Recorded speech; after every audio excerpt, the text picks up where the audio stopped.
Assalamualaikum warahmatullahi wabarakatuh. Waalaikumsalam warahmatullahi wabarakatuh. Bismillahirrahmanirrahim. Alhamdulillahi rabbil alamin. Wassalatu wassalamu ala ashrafil anbiya'i wal mursalin, imamil muttaqin, sayyidil ghurril muhajjalin, wa ala alihi wa ashabihil mujahidin at-tahirin, amma ba'du. Saudara-saudara kaum muslimin rahimakumullah, sesungguhnya gaya hidup seseorang sangat ditentukan oleh cara bagaimana dia memandang hidup ini. Dengan kata lain, bagaimana seseorang memandang hidup, begitulah dia akan hidup. Oleh sebab itu, untuk mengubah keadaan seseorang harus diawali lebih dahulu dengan mengubah caranya memandang kehidupan ini. Itulah sebabnya dalam surah Ar-Ra'd ayat 11 Allah Subhanahu wa ta'ala menjelaskan, Innallaha la yughayyiru ma biqaumin hatta yughayyiru ma bi anfusihim. Allah Subhanahu wa ta'ala tidak akan mengubah nasib dan keadaan satu kaum sampai kaum itu berusaha mengubah apa yang ada di dalam diri mereka sendiri. Yang ada di dalam diri itu tentu tidak lain adalah rule of thinking, bahasa kerennya state of mind, kata orang Kulon, cara berpikir, cara memandang kehidupan yang akan sangat mewarnai cara orang menjalani kehidupan itu sendiri. Oleh karena itu, pada pertemuan kali ini kita akan membicarakan tentang dasar dan tujuan hidup dari seorang muslim di dalam kehidupan ini. Yang pertama, tentang dasar dan landasan hidup. Seorang muslim tak dapat lain mendasarkan kehidupannya dengan Islam. Di dalam mendasari kehidupan dengan Islam ini, Allah Subhanahu wa ta'ala menuntut, Ya ayyuhalladzina amanu dkhulu fis silmi kafah. Hai orang-orang yang beriman, masuklah kamu ke dalam Islam itu secara total, secara utuh, secara seluruhnya. Jangan separuh-separuh, jangan sepotong-sepotong. Mendasari hidup dengan Islam artinya menjadikan Islam sebagai way of life, sebagai rule of thinking, sebagai state of mind di dalam kita memecahkan problema-problema kehidupan, sehingga tidak satu persoalan hidup yang bagaimanapun kecilnya sekalipun yang tidak tersentuh oleh nilai-nilai ajaran agama Islam ini. Kemudian di dalam mendasarkan hidupnya dengan Islam, ia mempunyai satu keyakinan. Pertama, Islam sebagai dasar hidupnya adalah agama yang sesuai dengan fitrah daripada manusia. Allah Subhanahu wa ta'ala pencipta manusia. Allah Subhanahu wa ta'ala yang menurunkan agama Islam. Oleh sebab itu, tentu saja seluruh konsepsi Islam ini sudah diukur sedemikian rupa sesuai dengan kemampuan yang dimiliki oleh manusia. Secara logika bisa kita katakan, pabrik mobil di Jerman misalnya bikin mobil namanya Mercy. Seiring dengan itu dikeluarkannya buku petunjuk. Mobil ini bernama Mercy, kecepatan maksimal sekian ratus kilometer per jam, daya angkutnya sekian ratus kilogram, kalau rusak memperbaikinya ini onderdilnya itu umpamanya. Karena pabriknya yang bikin mobil, lalu pabriknya juga yang mengeluarkan buku petunjuk, tentu buku itu sesuai benar untuk mobilnya. Dan logika mengatakan tidak bisa kita punya mobil Mercy rusak, kita perbaiki dengan menggunakan buku petunjuk yang dikeluarkan oleh pabrik mobil Fiat. Tentu saja mobil makin rusak, acak-acakan dan tidak karu-karuan. Ini artinya, jikalau manusia ingin baik, jikalau manusia ingin mencapai sesuatu yang bernama bahagia, dia harus mengikuti petunjuk yang dikeluarkan oleh yang menciptakan manusia. Dan petunjuk-petunjuk itu telah turun dalam satu konsepsi yang bernama Islam yang sesuai dengan fitrah manusia. Yang kedua, oleh karena keyakinannya bahwa Islam sesuai dengan fitrah manusia, ia pun berkeyakinan bahwa Islam adalah agama untuk seluruh manusia, universal. Walaupun ia diturunkan di tanah Arab, tetapi ia bukanlah agama hanya untuk orang Arab semata-mata. Keyakinan ini perlu ditegakkan kembali. Oleh karena akhir-akhir ini muncul pendapat-pendapat yang menganggap seolah-olah agama itu barang impor. Persilahkan saja kalau memang itu merupakan keyakinannya, tetapi menganggap agama sebagai barang impor sungguh merupakan satu kekeliruan yang sangat besar. Bahwa Arab sebagian besar memang Islam, jelas.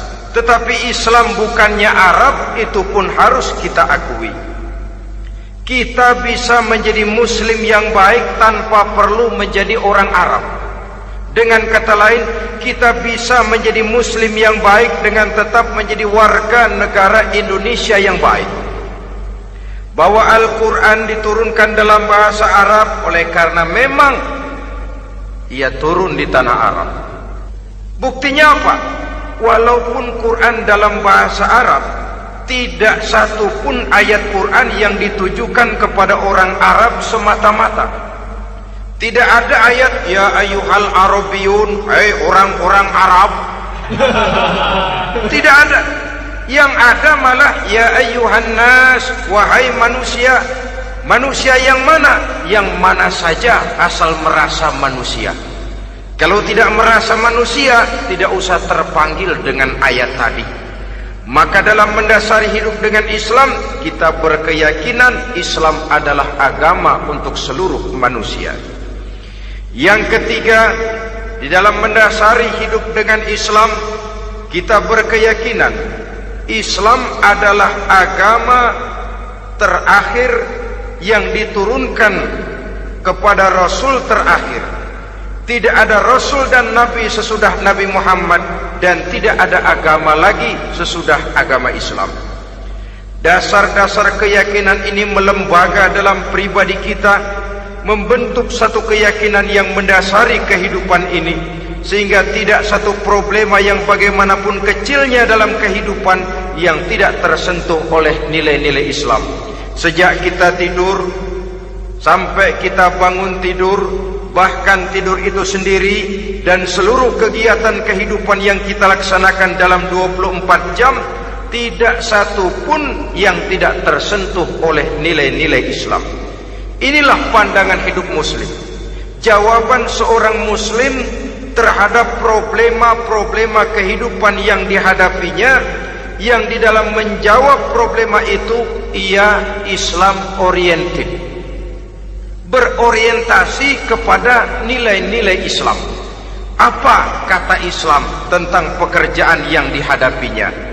Halal kata Islam, halallah dia katakan. Haram kata Islam, haram dia katakan. Islam oriented. Barometer dalam perbuatannya tidak lain daripada nilai-nilai Islam itu sendiri. Dan kemudian di dalam mendasari kehidupan dengan Islam, ia berkeyakinan Islam adalah satu-satunya agama yang benar. Bahasa kerennya, Islam is the single one, the true religion behind the God. Satu-satunya. Keyakinan ini kelihatannya subjektif, tapi memang inilah pokok daripada kehidupan beragama. Saudara-saudara kaum muslimin rahimakumullah, kalau itulah dasar daripada kehidupan kita sebagai muslim, apa yang menjadi landasannya? Kalau dasar hidup kita Islam, maka landasan hidup kita tidak lain adalah Al-Quran dan Sunnah Rasulullah Sallallahu Alaihi Wasallam. Dunia penuh dengan orang-orang besar, dan setiap orang-orang besar itu mempunyai ajaran-ajaran yang pernah jaya, pernah dikumandangkan, didengung-dengungkan, naik ke panggung sejarah untuk kemudian tenggelam. Satu ajaran hanya akan langgeng, satu ajaran hanya akan tahan lama apabila dia turun dari sumber yang serba maha. Kalau dia turun dari manusia, maka sifatnya hanya musim.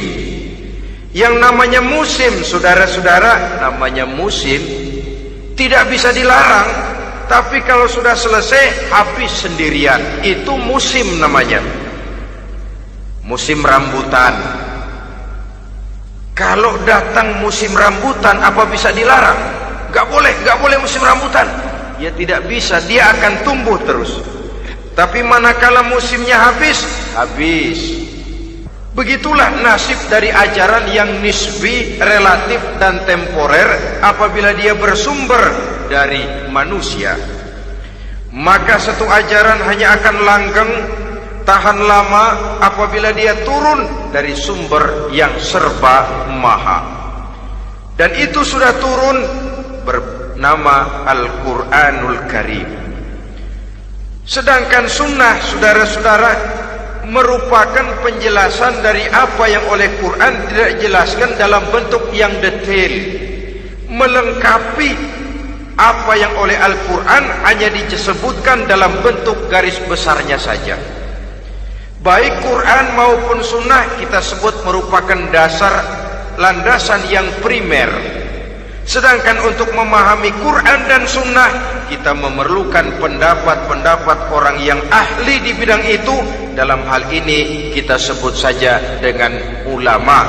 Dan ini merupakan sumber yang sekunder dari landasan hidup kita sebagai seorang muslim. Dua rel ini, Quran dan sunnah, merupakan landasan di mana kereta api Islam ini berjalan. Quran dan sunnah. Saudara-saudara kaum muslimin rahimakumullah, oleh karenanya marilah kita menjadikan Quran dan sunnah ini sebagai imam di dalam kehidupan kita. Bukankah Rasulullah sallallahu alaihi wasallam pernah memberikan pilihan, man ja'alal Qur'ana amamahu qadahu ilal jannah wa man ja'alal Qur'ana khalfahu saqahu ilan nar.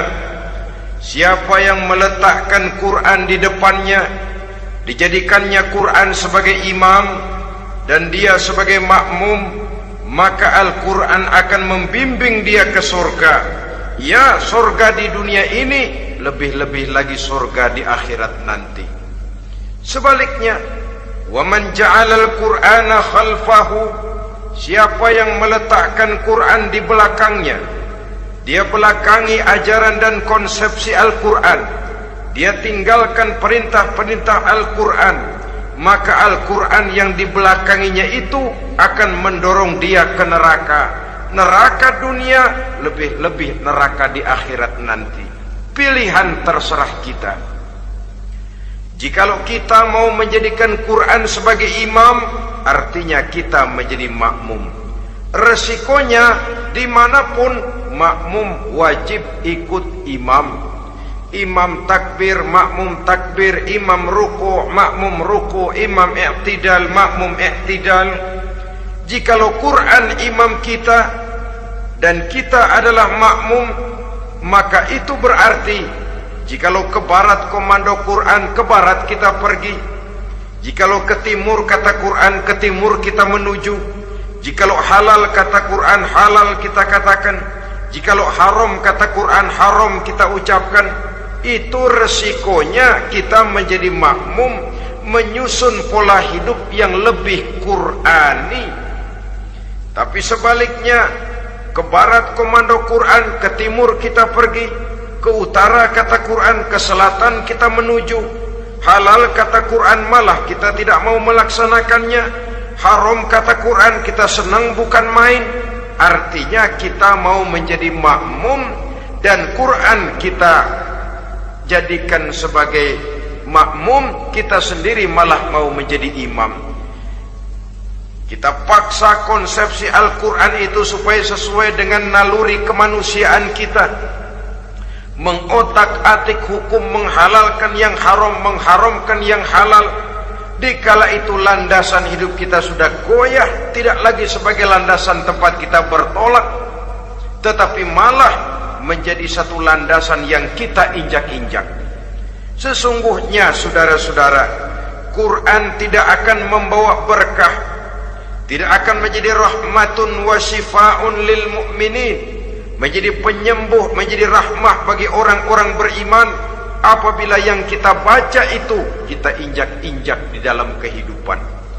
Upaya menyusun hidup yang lebih Qurani ini seiring dengan usaha kita menjadi warga negara yang baik. Yang saya katakan di awal tadi, tidak saling dan tidak harus saling bertentangan.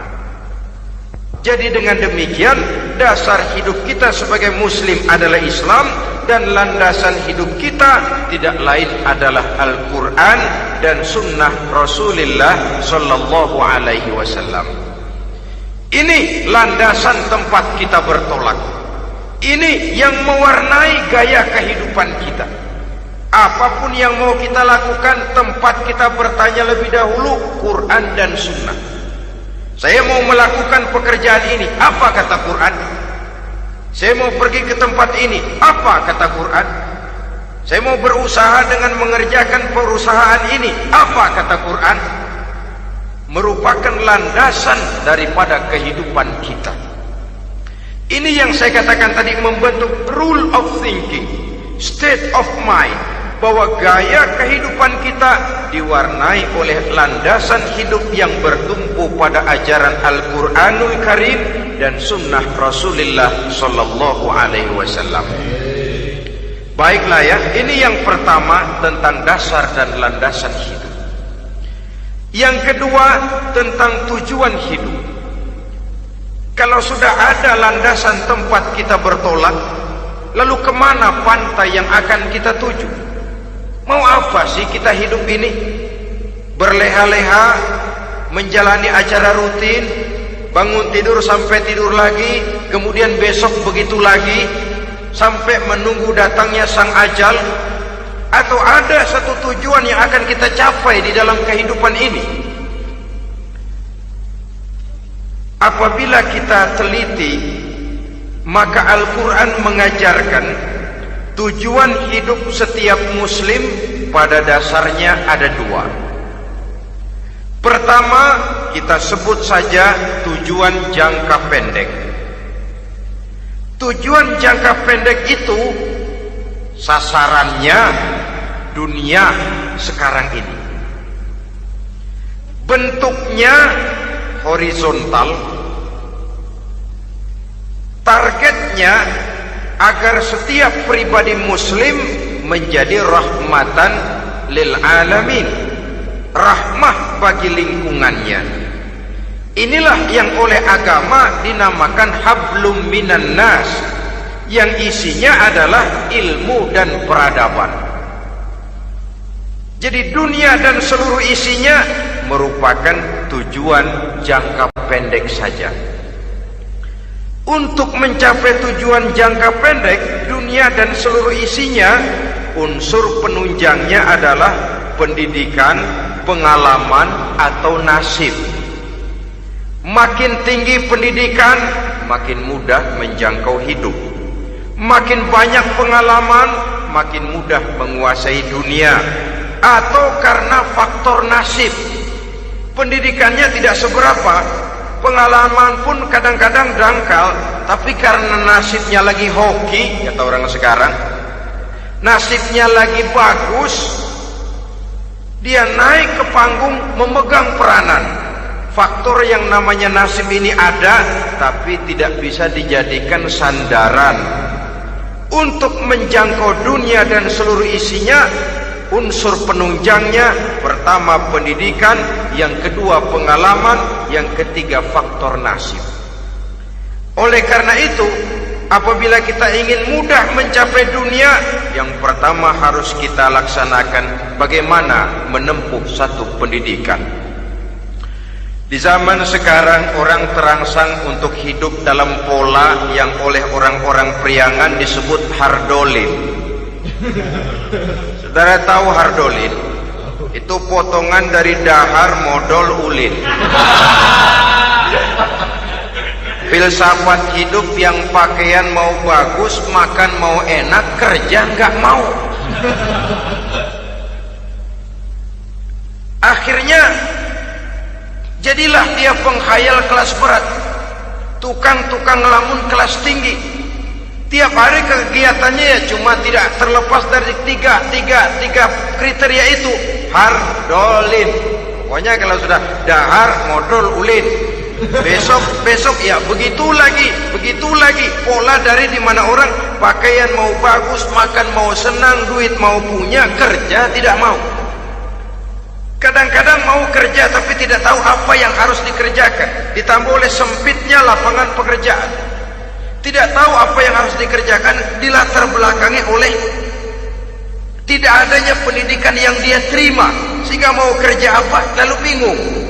Oleh karena itu, terutama buat adik-adik remaja, para pemuda, saya berpesan untuk menjangkau dunia, yang pertama harus kita jalani bagaimana membina diri, mendidik. Taruh kata drop out, putus sekolah. Tapi drop out bukan halangan bagi tumbuhnya cita-cita yang mulia. Bahkan ada orang bilang many a great man starts as a newspaper boy.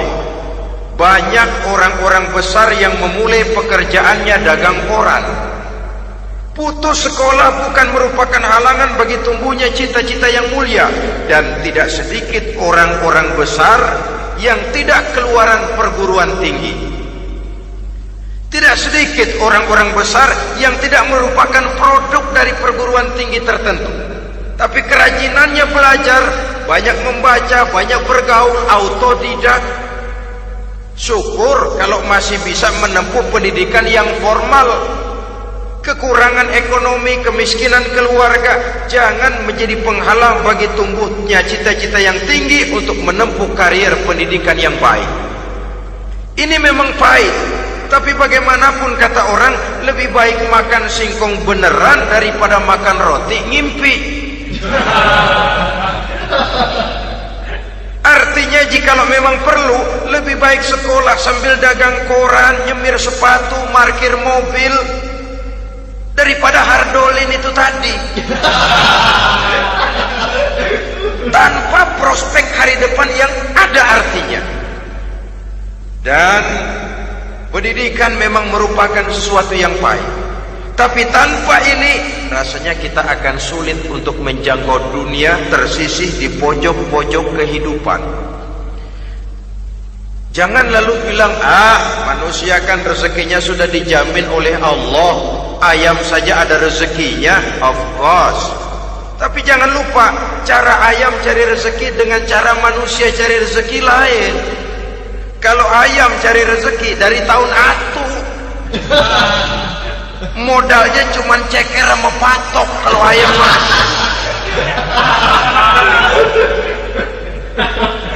asal bisa nyeker, bisa matok, ayam dapat rezeki.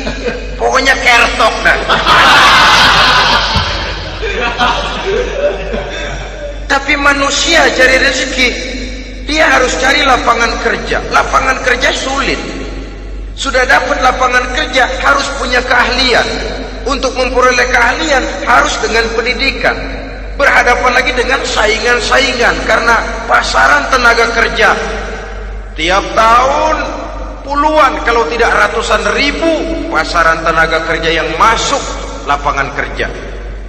Ini kenyataan. Semakin ke depan oleh tingginya tensi ekonomi, oleh persaingan hidup yang makin tajam, oleh makin menggejalanya pola pikir industrialis yang membuat manusia individu, nilai-nilai semacam ini akan terasa makin berat. Oleh karenanya tanpa pendidikan sulit untuk menjangkau dunia. Yang kedua, pengalaman, tenaga expert. Sehingga orang mengatakan experience is the best teacher. Pengalaman adalah guru yang paling bijaksana. Dengan pengalaman kita makin dewasa. Dan orang sering mengatakan kegagalan hakikatnya adalah keberhasilan yang tertunda. Jangan takut gagal, kalau itu akan mengantarkan kita kepada pola hidup yang lebih dewasa, lebih tegar, lebih sanggup menghadapi kesulitan-kesulitan. Dan faktor yang ketiga, nasib. Kadang-kadang orang pendidikannya tidak ada, kadang-kadang pengalamannya tidak seberapa, tapi karena nasib, engkongnya misalnya jadi komandan Hansip, dia naik jadi anggota Hansip. Itu karena faktor nasib saja. Yang ketiga ini ada, tapi tidak bisa dijadikan sandaran dalam arti bahwa kita lalu mengandalkan nasib. Lo nanti udah gede mau jadi apa? Gue sih gimana nasib aja dah. Jadi orang syukur, jadi gembel nasib. Tidak bisa kita menghadapi hidup dalam satu alur spekulasi. Tidak bisa kita menjalani skenario kehidupan ini dengan bersikap untung-untungan. Karena kehidupan walaupun tidak bisa dipastikan, paling kurang bisa dirancang, bisa direncanakan, bisa ditargetkan, bisa dianalisa kemungkinan-kemungkinannya.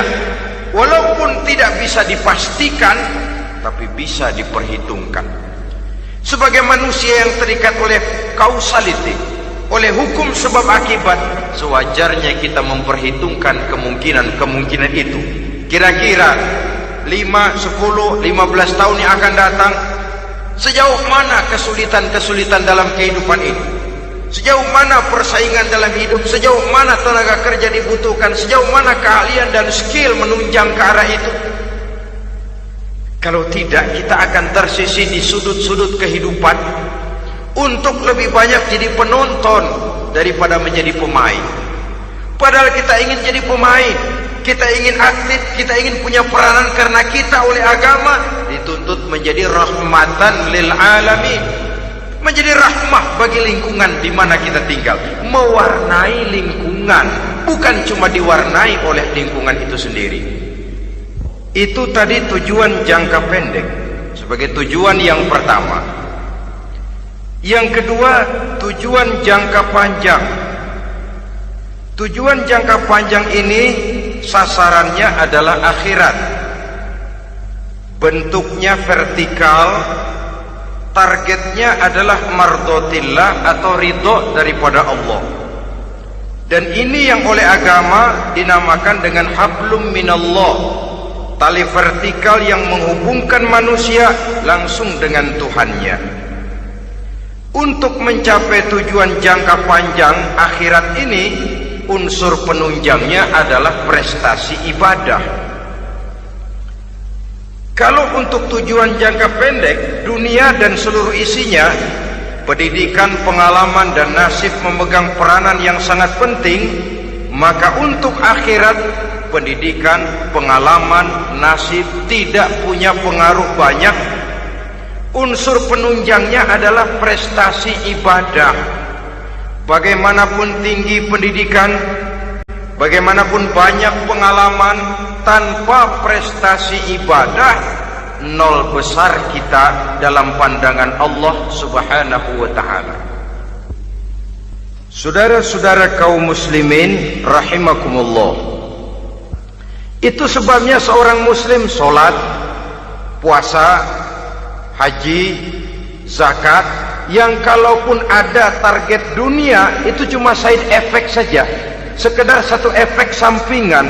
Target utamanya tetap tujuan jangka panjang, akhirat dan ridho Allah. Kenapa kita sholat? Untuk mencari ridho Allah. Kenapa kita laksanakan ibadah haji? Untuk mencari ridho Allah. Kita bangun di keheningan malam untuk mencari ridho Allah. Kalau ada akibat dunia, itu cuma akibat sekunder saja. Ada misalnya orang karena tekun ibadah rezekinya lancar, itu baru persekot, baru tanda jadi. Kadang-kadang persekotnya saja sudah nikmat kok, apalagi cashnya, kontannya. Sebaliknya kalau ada orang rajin ibadah rezekinya seret, jangan jadi alasan. Kok lu nggak sembahyang? Alah, tetangga gua rajin sembahyang melarat terus. Ya memang sholat itu bukan dengan target dunia, target akhirat, saudara-saudara.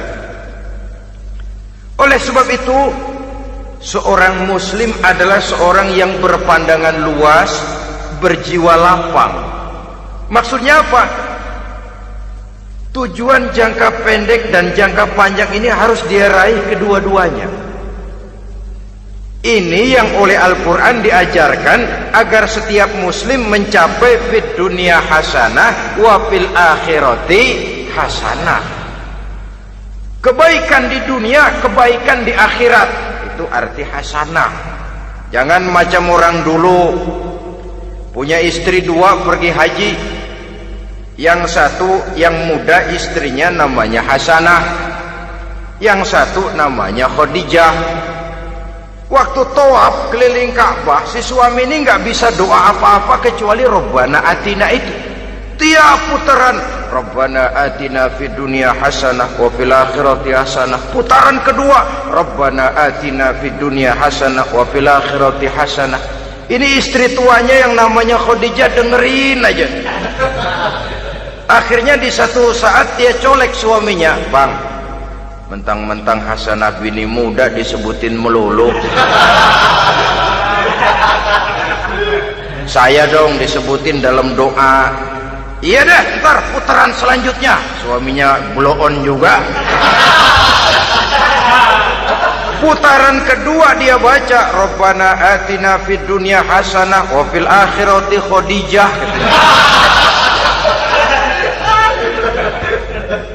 Saudara-saudara, itu makna refleksi daripada doa tadi itu, doa sapu jagat.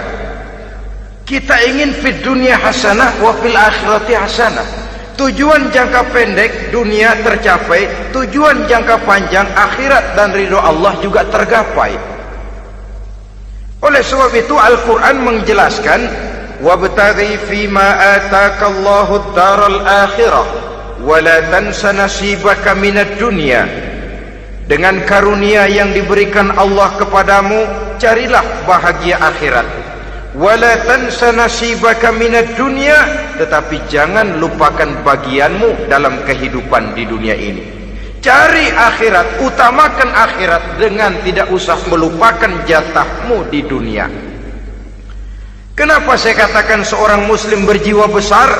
Sebab andai kata dia gagal mencapai tujuan jangka pendek, andai kata dia gagal di dunia, dan dia oleh Islam diajarkan jangan sampai gagal, tapi andai kata dia gagal, dia masih punya tujuan jangka panjang, akhirat dan ridho Allah. Dia masih bisa menghibur diri, biarlah di dunia kita sederhana, bahkan biarlah susah di dunia, asal di akhirat kita bahagia. Orang yang tidak punya pandangan hidup semacam ini, surgalah dunia ini, segalanya telah tertumpu di sini. Bila umurnya selesai, ajalnya datang, selesai sudah, surganya sampai di situ, dan dia tidak punya pengharapan lain di belakang itu.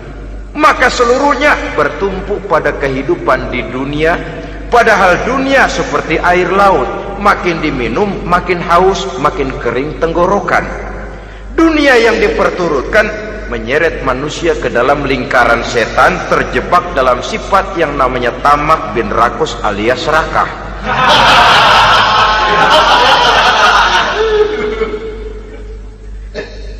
Andai kata dia gagal untuk tujuan jangka pendek, dia masih punya tujuan jangka panjang, akhirat. Dia masih sanggup berkata, biar di dunia kita sederhana, bahkan biar kebelangsak sengsara susah di dunia, asal di akhirat kita bisa bahagia. Kan masih ada harapan. Yang paling bangpak,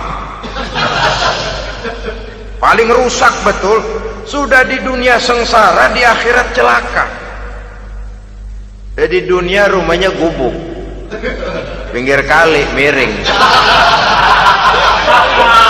asal hujan bocor, utang selebar warung.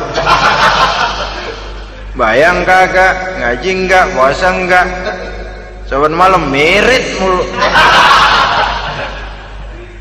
Saudara hadirin yang saya hormati, lalu kapan mau bahagia kalau sudah di sini susah, di sana akan susah juga. Ini yang pertama, seorang muslim, seorang yang optimis, berjiwa besar, luas pandangan. Kegagalan dia dalam jangka pendek tidak menyebabkan dia melupakan tujuan jangka panjang. Yang kedua, positifnya apa? Cara dia mencapai tujuan jangka pendek diwarnai oleh keyakinan adanya tujuan jangka panjang. Dia memang benar cari harta, tapi karena dia yakin ada akhirat, Allah ridho apa tidak. Ini positifnya.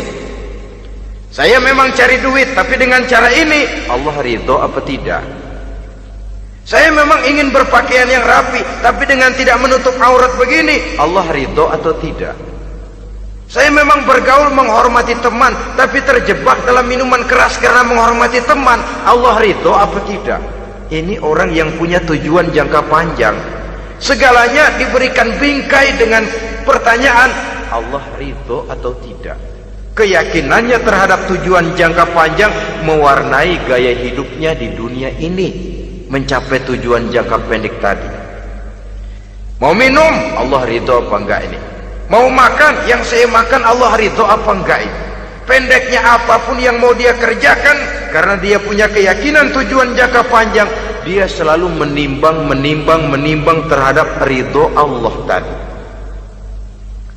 Jadi tanpa prestasi ibadah, kita nol besar dalam pandangan Allah. Ini nilai manusia yang hakiki di sini. Ini makna inna akramakum indallahi atqakum. Di akhirat nanti kan tidak pernah akan disidang, kamu pendidikan setinggi apa? Tidak. Gelarmu berapa renteng? Profesor, doktor? Tidak.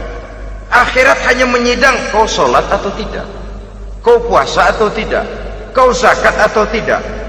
Diberikan kamu harta yang banyak, dari mana kau dapat, kemana kau belanjakan. Prestasi ibadah itu yang ditanya. Setinggi apa pendidikan, sebanyak apa pengalaman, no problem, tidak jadi masalah di akhirat itu. Prestasi ibadah itu yang akan kita persembahkan di hadapan Allah. Itu makna inna akramakum indallahi atqakum. Kerbau dinilai dari dagingnya, makin gemuk makin mahal harganya. Tapi ada perkutut lebih mahal dari kerbau. Perkutut itu mahalan mentahnya loh daripada matangnya. Karena harga perkutut pada suaranya. Lalu di mana harga manusia yang paling gemuk? Tidak. Suaranya, oh kalau manusia dinilai dari suaranya, barangkali Madonna nomor awal masuk surga.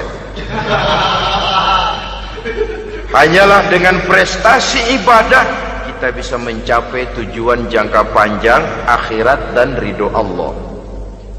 Nah baiklah ya, kalau sudah jelas bahwa kita punya dua tujuan jangka hidup, jangka pendek dan jangka panjang, bagaimana Islam mengajarkan kita meraih dua ini? Pada prinsipnya Islam mengajarkan sistem keseimbangan. Dalam berbagai aspek kehidupan, keseimbangan ini nampak dengan nyata diajarkan oleh agama kita. Seperti ayat yang saya bacakan tadi. Dengan karunia yang diberikan Allah kepadamu, cari negeri akhirat, tapi jangan lupakan bagianmu di dunia ini. Dalam bentuk yang lebih nyata, bekerjalah untuk duniamu seolah kau akan hidup buat selamanya, tapi bekerjalah buat akhiratmu seolah kau akan mati besok.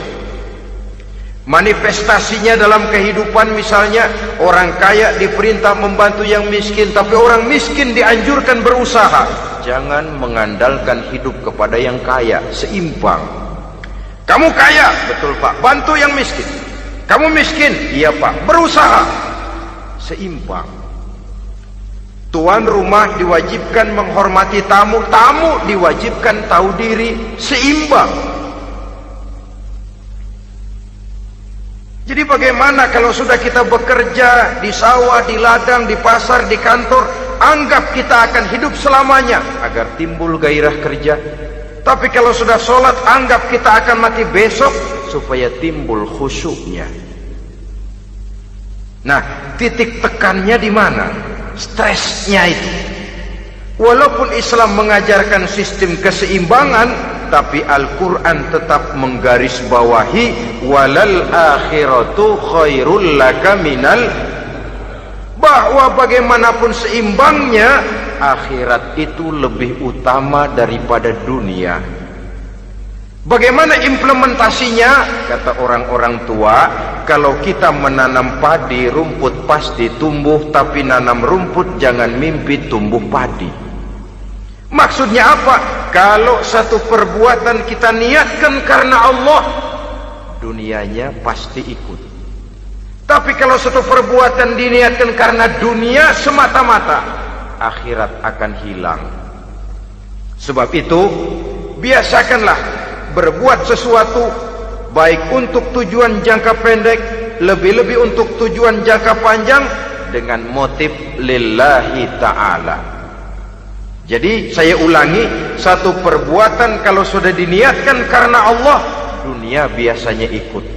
Tapi kalau diniatkan karena dunia semata-mata, akhirat akan luput. Padahal itu titik tekannya, walal akhiratu khairul laka minal ula. Saudara-saudara kaum muslimin rahimakumullah, ini tujuan hidup. Jadi landasan tempat kita bertolak sudah jelas, pantai yang akan kita tuju dalam kehidupan ini juga sudah nyata. Kita ingin mencapai apa yang dinamakan fid dunya hasanah wa fil akhirati hasanah. Untuk itu perlu ada keseimbangan, tetapi titik tekannya tetap akhirat lebih utama daripada kehidupan dunia ini.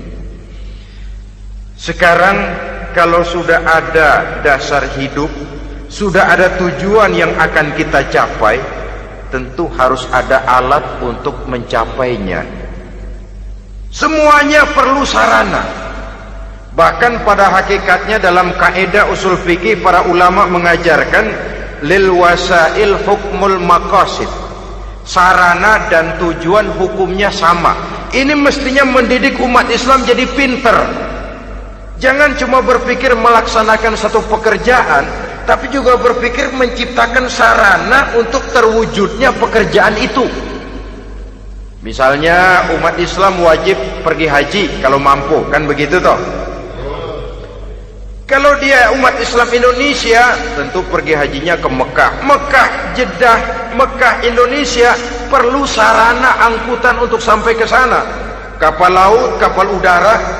Artinya umat Islam harus maju di bidang teknologi, bisa menciptakan pesawat, bisa menciptakan kapal laut, sarana yang akan menyampaikan dia untuk bisa melaksanakan ibadah haji. Selama ini kita bertumpu kepada pemikiran, pokoknya kan yang penting gue pergi haji, pakai apa kayak gue punya duit. Dari segi pribadi memang barangkali begitu, tapi sebagai umat yang harus mencapai kemajuan, apabila diperintahkan melaksanakan sesuatu, kita pun hakikatnya dituntut menciptakan sarana untuk menunjang pelaksanaan sesuatu itu sendiri. Agama mengajarkan an-nazafatu minal iman, kebersihan sebagian daripada iman. Siapa yang menciptakan mesin cuci? Sabun-sabun kelas deterjen, rinso dan lain sebagainya. Siapa yang menciptakan air condition, pembersih ruangan? Kita hanya berpikir pokoknya kan bersih, mau pakai apa kek. Kita jarang yang berpikir kepada pewujudan teknologi modern untuk menerjemahkan hadis itu. Syukurlah belakangan ini sudah muncul teknokrat-teknokrat muslim yang dijiwai oleh semangat Al-Quran membuka tabir rahasia konsepsi Islam di lapangan teknologi modern yang makin lama makin menunjukkan tuntutan kebutuhan daripada umat itu sendiri. Dengan demikian, apabila ada tujuan hidup, kita memerlukan alat untuk mencapai tujuan tadi. Supaya tujuan fid dunya hasanah wa fil akhirati hasanah tercapai, apa alat yang harus kita pakai? Kita lihat surah At-Taubah ayat 111 memberikan jawaban. Innallaha ashtara minal mu'minina anfusahum wa amwalahum bi anna lahumul jannah. Sesungguhnya Allah telah membeli dari orang-orang beriman diri mereka, harta mereka, bahwa sesungguhnya bagi mereka adalah surga. Coba kita simak ayat ini sejenak, akan nampak dengan jelas bahwa ayat ini hakikatnya merupakan satu transaksi yang nyata benar antara kita dengan Allah. Transaksi jual beli sudah terjadi, dan itu langsung dengan Allah, tertuang dalam pernyataan Quran. Pembeli Allah, penjual kita orang-orang beriman, dagangannya adalah anfus dan amwal, harganya adalah surga. Itu sudah tanda tangan pernyataan kita siap jual beli ya Allah. Apalagi baiat kita apa? Inna solati wa nusuki wa mahyaya wa mamati lillahi rabbil alamin. Solatku, ibadahku, hidup dan matiku cuma untuk Allah Tuhan seluruh sekalian alam. Minimalnya 5 kali sehari semalam baiat ini kita ulang dan kita ulang. Kenapa lalu kita tidak konsekuen? Dalam konteksnya dengan persoalan, maka alat hidup kita itu ada 2. Pertama, anfus. Ini bentuk mufrad dari jamaknya, bentuk jamak dari mufrad nafsun. Biasa diterjemahkan dengan diri. Yang dimaksud dengan diri adalah kepribadian. Yang dimaksud dengan kepribadian ialah kekayaan yang kita miliki dalam kepribadian kita. Artinya bisa tenaga, pikiran, konsep, gagasan, wewenang, ide, pangkat, jabatan, kemampuan, keahlian, skill, itu semuanya masuk ke dalam anfus, diri.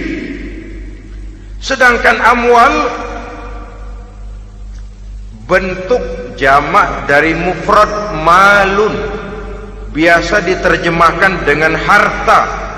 Pengertian di sini ialah seluruh bentuk-bentuk materi yang berada di bawah kekuasaan kita. Bisa rumah, bisa uang, bisa tanah, bisa kebun, bisa pabrik, bisa peternakan, itu semuanya amwal.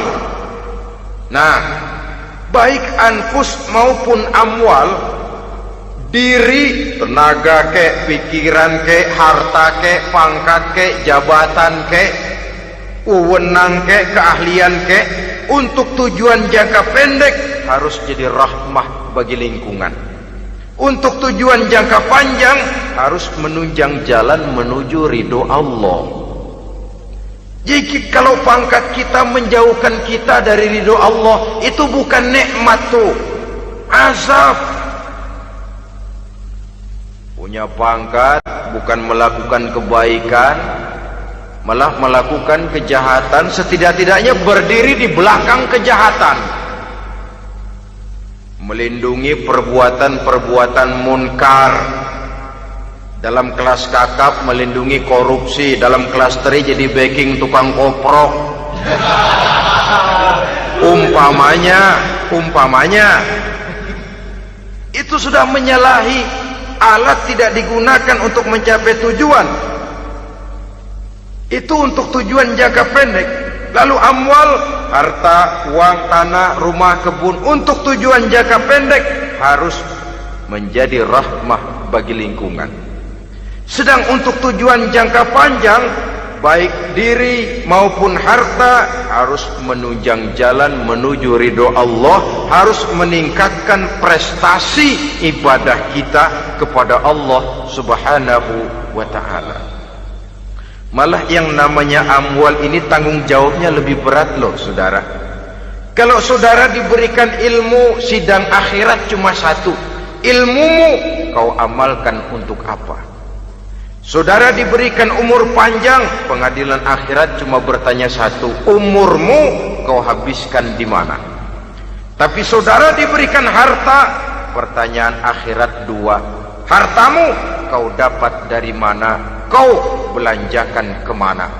Dari mananya dan kemananya ditanya, depan belakang. Kadang-kadang kan ada orang hartanya didapat dari jalan yang halal, dibelanjakan di jalan haram. Kerja peras keringat banting tulang setengah mati, begitu dapat duit beli buntutan, muter-muter kertas cari kode.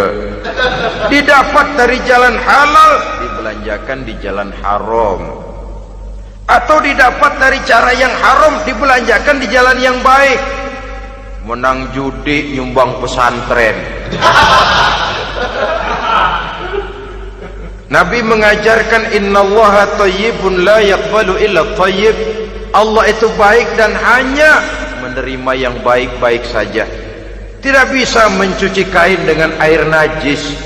Kain akan tetap kotor.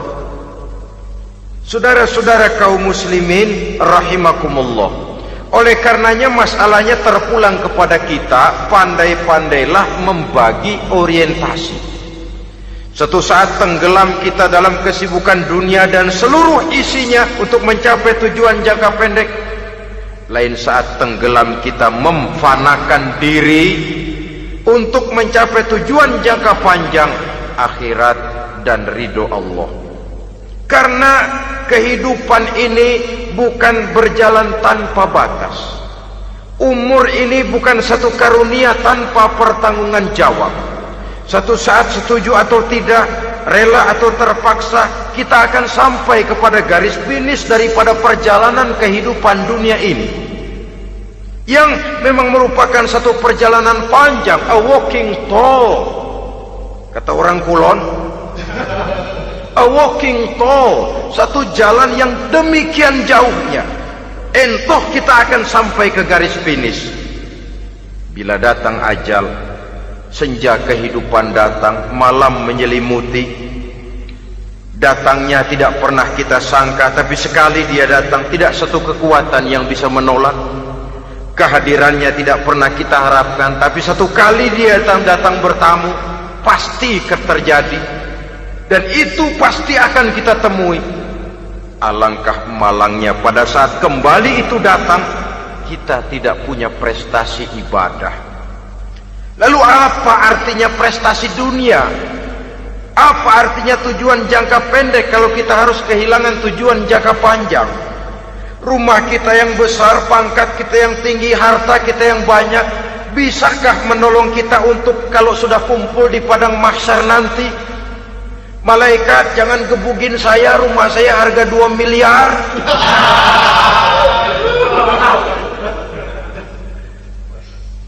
Sudahlah malaikat, damai saja, itu Rolls Royce saya.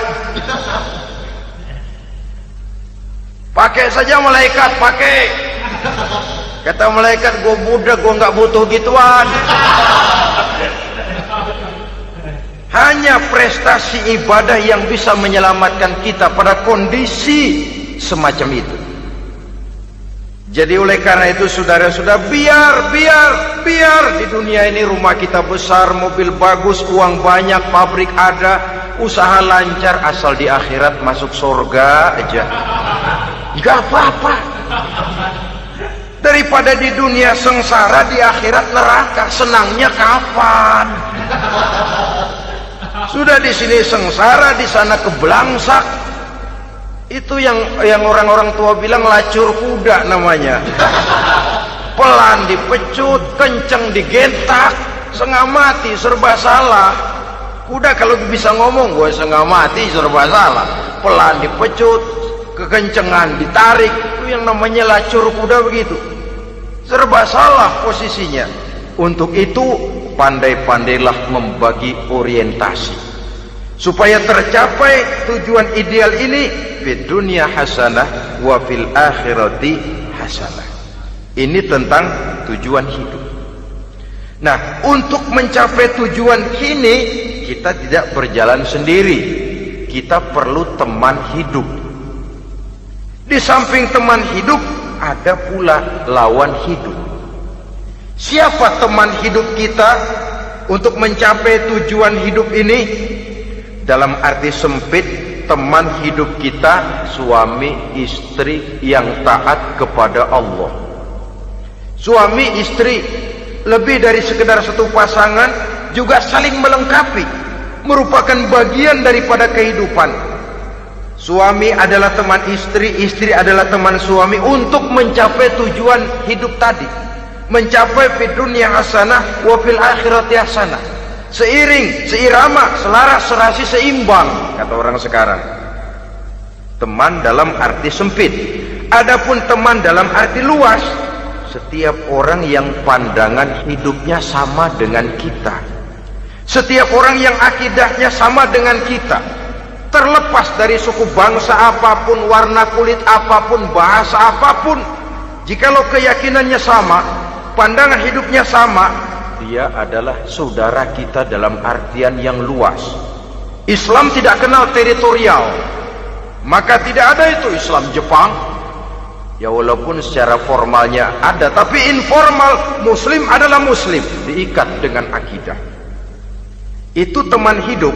Lalu lawan hidup siapa? Pertama iblis, dalam segala bentuk dan implementasinya. Yang kedua, setiap orang yang pandangan hidupnya tidak sama dengan kita secara ideologis, itulah lawan hidup kita. Maka yang teman jadikan teman, yang lawan jadikan lawan. Jangan teman dijadikan lawan, lawan dijadikan teman. Itu namanya kopiah dipasang di kaki, pak bakyak naik ke jidat. Wajar kalau kepala lalu jadi benjol. Salah milih teman, salah cari lawan. Salah milih teman, salah cari lawan. Akibatnya kita yang akan susah di kemudian hari nanti. Saudara-saudara kaum muslimin rahimakumullah, oleh karenanya pandai-pandailah dalam hidup ini. Yang teman jadikan teman, yang lawan jadikan lawan. Kalau lawan kita jadikan teman, sementara teman kita jadikan lawan, dan itu apa yang banyak terjadi dalam praktek kehidupan, kita tidak akan bisa mencapai tujuan. Karena akan tertarung di kaki sendiri. Nah, ini sajalah yang kita bicarakan pada pertemuan kali ini. Mudah-mudahan ada manfaatnya. Terima kasih atas segala perhatian. Mohon maaf atas segala kekurangan. Usikum wa nafsi bitaqwallah. Wassalamualaikum warahmatullahi wabarakatuh. Waalaikumsalam warahmatullahi wabarakatuh.